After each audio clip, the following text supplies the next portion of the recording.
Tinotin, bonjour. Bonjour. Vous êtes député La France Insoumise de Seine-Saint-Denis, soutien de Jean-Luc Mélenchon, bien sûr. Et c'est au fond vous qui détenez les clés. Vous arrivez troisième, mais juste derrière Marine Le Pen. On le découvre ce matin, c'est une France coupée en trois. Jean-Luc Mélenchon, hier, qui dit pas une voix pour Marine Le Pen, qui le dit et qui le redit d'ailleurs. Pour autant, il n'appelle pas à voter Emmanuel Macron. Les choses sont très claires là-dessus. Écoutez, d'abord, permettez-moi ce matin au micro de saluer la campagne incroyable que nous avons menée, l'énergie déployée par les Insoumis, les membres du Parlement de l'Union populaire et puis toutes celles et ceux qui, dans la dernière ligne droite, ont apporté leur soutien à Jean-Luc Mélenchon dans l'espoir justement d'éviter ce duel infernal entre Emmanuel Macron et Marine Le Pen, dont on ne voulait pas. On a cherché à ouvrir une voie. Et je veux dire ici ce matin que cet espoir qui s'est levé, et la jeunesse en particulier, s'est porté sur la candidature de Jean-Luc Mélenchon et sur notre force, mais pas seulement. Dans les quartiers populaires, il y a eu de la mobilisation. C'est important de leur dire que nous allons poursuivre cet élan. On ne va pas s'arrêter là, on est au rendez-vous Vous n'allez de pas nous faire le l'histoire. coup de Ségolène Royal, Non. qui, au moment où elle avait perdu, avait dit « je vous emmènerai vers d'autres victoires ». Non, Là, mais il va important. quand même falloir à un moment Je vais répondre à votre question. décider dans les 2 semaines. Mais là, on est juste le lendemain matin et 22% des voix, c'est quand même pas rien. Bien sûr. C'est plus qu'en 2017. Donc, permettez-moi déjà de saluer ce score et de dire que c'est notre responsabilité de prolonger cette énergie qui a été déployée, cette force qui est en train de se construire. Il y avait d'ailleurs quelque de chose l'élargir. presque d'un testament à la fin de son discours de Jean-Luc Mélenchon, qui s'est adressé aux jeunes en disant « c'est à vous de reprendre le flambeau et je vous demande de faire encore mieux ». Mais Clémentine, Jean-Luc a toujours... je vous repose quand même la question. Je vais y répondre, je ne voulais pas ne pas y répondre, mais permettez-moi dans l'ordre, pour moi, c'est quand même déjà saluer ce que nous avons fait parce que c'est pas rien. Après, je réponds à votre question. Jean-Luc Mélenchon a dit hier, pas une voix, 3 fois, à 3 reprises.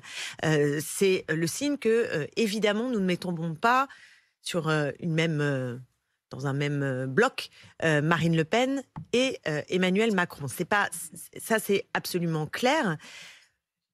Mais vous le savez, notre électorat, nos sympathisants, nos militants sont aujourd'hui divisés sur cette question. On l'entend à l'antenne depuis ce matin. Il y a un certain nombre de nos auditeurs qui nous appellent pour nous dire qu'ils ont en effet voté Jean-Luc Mélenchon. Ils disent leur déception. Mais pour certains, ils disent je vais quand même voter Marine Le Pen, presque parce qu'ils sont tellement anti-macronistes qu'il vaut mieux voter. Mais je l'entends, mais c'est le problème devant lequel nous sommes. Moi, si vous voulez, l'extrême droite, en tant que d'abord élue d'un département de Seine-Saint-Denis qui sera la première cible de l'extrême droite, Marine Le Pen alliée à Zemmour. Vous savez à quel point il a ciblé les populations de la Seine-Saint-Denis. Donc moi, le projet antisocial de Marine Le Pen, parce que c'est un projet antisocial, il faut quand même l'avoir en tête. Tout ce que nous avons proposé, de taxer les dividendes, d'augmenter le SMIC, etc., il n'y a rien dans le programme de Marine Le Pen qui va permettre d'améliorer concrètement les conditions de ceux et celles qui souffrent le plus dans notre pays. Non, il y a une chose, c'est la colère. C'est la colère. Oui, mais là, je vous dis mon analyse de Marine Le Pen, c'est ça. Et le racisme.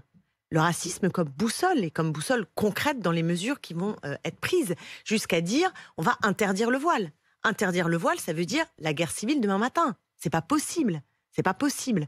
Donc, imaginez que l'extrême droite puisse accéder au pouvoir en France. Voilà, moi, c'est quelque chose qui m'effraie profondément. Mais le problème devant lequel nous sommes, c'est qu'Emmanuel Macron, qui devait être un rempart la dernière fois, souvenez-vous, beaucoup de gens ont porté leur suffrage en espérant que justement, ils ne permettent pas de voir grandir à nouveau l'extrême droite. Et on se retrouve avec une extrême droite toujours là, et même renforcée par la présence, par exemple, d'Éric Zemmour. C'est aussi sa faillite personnelle. Donc, évidemment. Et là, moi, je suis très inquiète parce qu'il nous met en danger. Quand, par exemple, il propose la retraite à 65 ans, vous croyez quoi?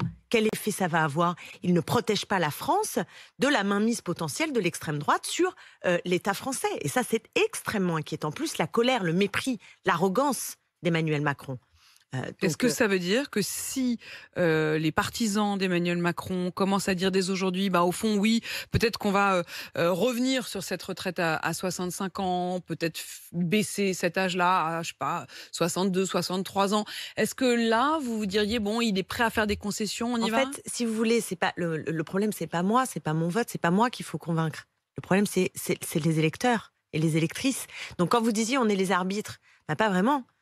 L'arbitre, c'est pas une histoire d'arbitre, là, en l'occurrence, c'est comment Emmanuel Macron va être capable de constituer une majorité face à Marine Le Pen. Et j'estime que la politique très violente socialement qu'il a menée, la colère inouïe qu'il a suscitée dans notre pays, nous place aujourd'hui en danger. Et moi, je ne veux pas de Trump, Bolsonaro, Orban à la française. Voilà, je vous le dis, c'est clair, je n'en veux pas. Je n'en veux pas, mais je suis très inquiète, et y compris quand j'ai entendu le discours d'Emmanuel Macron hier.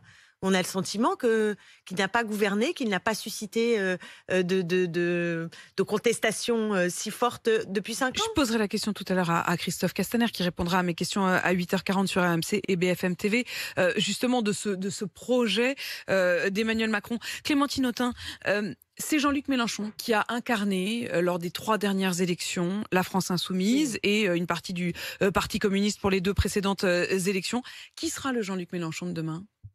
Alors, d'abord, là, au lendemain de la 3e présidentielle de Jean-Luc Mélenchon, je comprends votre question d'un point de vue journalistique, mais en réalité, politiquement, on n'en est pas. C'est pas du tout le sujet. Il est là, vous lui demandez de rester. D'abord, il est là, à vos côtés. Il n'est pas parti. Il va continuer à compter dans le paysage. Et puis, deuxièmement, si je puis me permettre, je suis pas sûre qu'il y ait un nouveau Jean-Luc Mélenchon. Il y aura, forcément, la suite s'écrira différemment.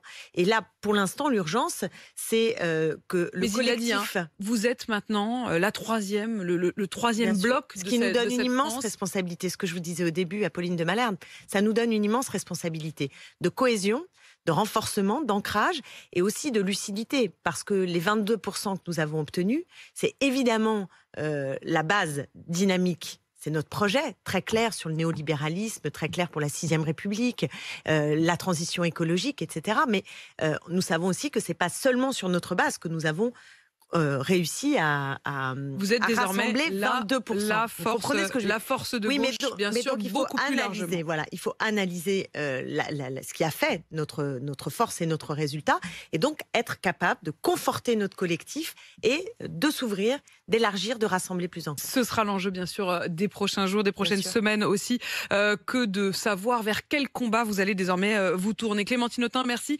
d'avoir répondu à mes questions ce matin. Vous êtes députée La France Insoumise de Seine-Saint-Denis. 7h05.